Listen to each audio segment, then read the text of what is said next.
આજે તારીખ 19 ઓગસ્ટ આજે આવેલો છું જામનગરમાં તમે જોઈ શકો છો ઓલાનું શોરૂમ જો કે લોકેશન જામનગર સામાન રોડ નંદન સોસાયટી જામનગર ત્યાં આવેલું છે। ત્યાં આપણે ગાડી 2-2.5 મહિના ત્યાં ગાડી આપેલી છે તો હજી લગી ગાડીનું કોઈ રિઝલ્ટ આવેલ નથી। જો તમે ગાડી લેવા માટે ઓલા માટે વિચારતા હો અને થોડા કન્ફ્યુઝ થતા હો જો ઇલેક્ટ્રિક બાઇક 1-1.5 લાખ ખર્ચ કરતા હો અને તમને ગાડી લેવી હોય તો એ લેવા માટે તમને હું બધી ડિટેલ્સ જણાવીશ કે ઓલા જામનગર શોરૂમ વિશે।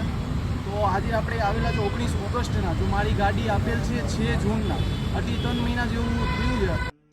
આ સ્કૂટીની કન્ડિશન જોઈ શકો છો જો કે 1,68,000 બિલ પે કરેલ છે। જો શોરૂમની બારે વરસાદ તડકા 2-2.5 મહિના લગી એટલી ગાડીઓનું વેટિંગમાં હોય છે। આ શોરૂમની અંદર બીજી સ્કૂટીઓ પડેલી છે જો કે ઓલા બ્રાન્ચથી કામ થતું નથી અને ન્યૂ સ્કૂટી ડીલ કરવા બેઠા છે।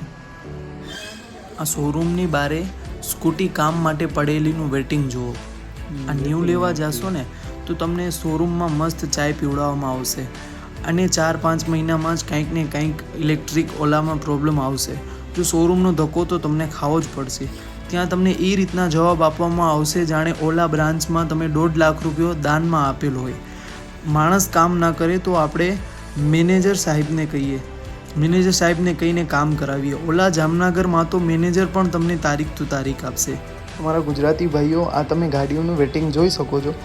જો કે તમારા પણ કોઈથી એવી રીતે ગલત જગ્યાએ કોઈ દાનમાં પૈસા ના જાય તો એ રીતનું ડિસિઝન લેજો યા તો કોઈ બીજી કંપની સિલેક્ટ કરી નાખજો। આ શોરૂમમાં ધક્કા ખાધા બાદ જો કે 2.5 મહિના પછી પણ જો કે ગાડીની કન્ડિશન એમ જ છે। જો કે બેટરીમાં જે પ્રોબ્લેમ હતું એ એમનેમ જ છે અને જે ગાડીમાં જો પાર્ટ્સ તૂટી ગયા છે તે પાર્ટ્સ ચેન્જ કરવાના હતા એ પણ હજુ એમને આ 2-2 મહિના લગી તમને ઓલા સ્ટાફને રિક્વેસ્ટ કરવી પડશે તો એ કામ તો એમનેમ જ રહેશે જ્યાં લગી તમે ત્યાં લાઈવ નહીં આવો અને ત્યાં બેસીને 2-3 કલાક વેસ્ટ કરીને નહીં કરાવો ત્યાં લગી તમારું કામ થશે પણ એ જ ઓલાની સર્વિસ સમજી શકો।